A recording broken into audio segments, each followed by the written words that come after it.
Today, Fantasy Football 101. First draft? How can you tell? Look, there's a few things you're going to want to know. It's a very special ISP. Welcome to our regularly scheduled programming. I'm Tony Masilis. Fantasy football has been around since 1962. The first league was actually called the Greater Oakland Professional Pigskin Prognosticators League. But gone are those days of having to pore over the box scores after games. The internet has made it a whole lot easier to play. Millions of people are into it, but how much do you really know about it? So Jason Horowitz from CBS Sports.com is here to give us a 101 about fantasy football. Something along those lines. First of all, did you know that it started in 1962? You know what? I did not know that, but I'm more impressed that you got the research. I'm impressed where you got the research from. Wikipedia, baby, works every time. Is that an actual accurate? You know, the funny thing about that is the big part about fantasy football is that people can watch every football game now.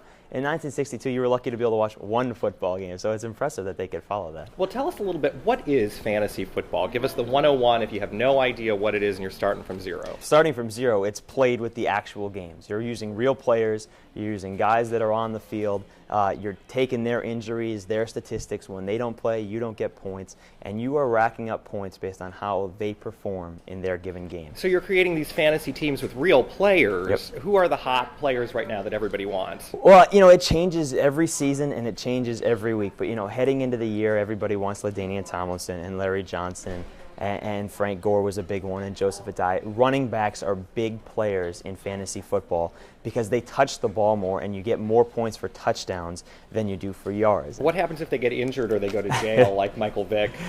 Well, Michael Vick went to jail before the season started, so nobody drafted him except in a couple leagues just for the heck of it. Is this like a gambling thing? Can I make money doing this? Not that I would. You can make a lot of money doing this. And you know, it started off as being, I don't know what happened in 1962, but for the most part, it's a group of guys or women or a group of people, co-workers, whatever it is, that get together and they have fantasy leagues. It's for office pride. Maybe it's for money.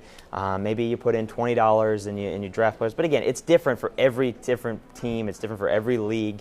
But the basis of it is you're playing football by the guys playing football. And just as they score, you score. And just as they win, you win. So I guess my final question would be, let's say I want to get started. Is there one website or a couple of really popular CBSSports.com? What do you mean is there one website? CBSSports.com is where no. There are a lot of websites where you can play fantasy football, but CBSSports.com has been an award fantasy website for a long time. Well, Jason Horowitz from CBSSports.com, thanks for being with us. And thank you all for watching. There's a lot more information and links at our blog. And Monday, an exclusive interview. Meet an Iranian blogger who was arrested for speaking out against his government. Have a great weekend. It's fantasy football, and Manning took y'all, but I got me the next highest pick. It ain't the dog in the fight, it's the fight in the dog. And if you don't believe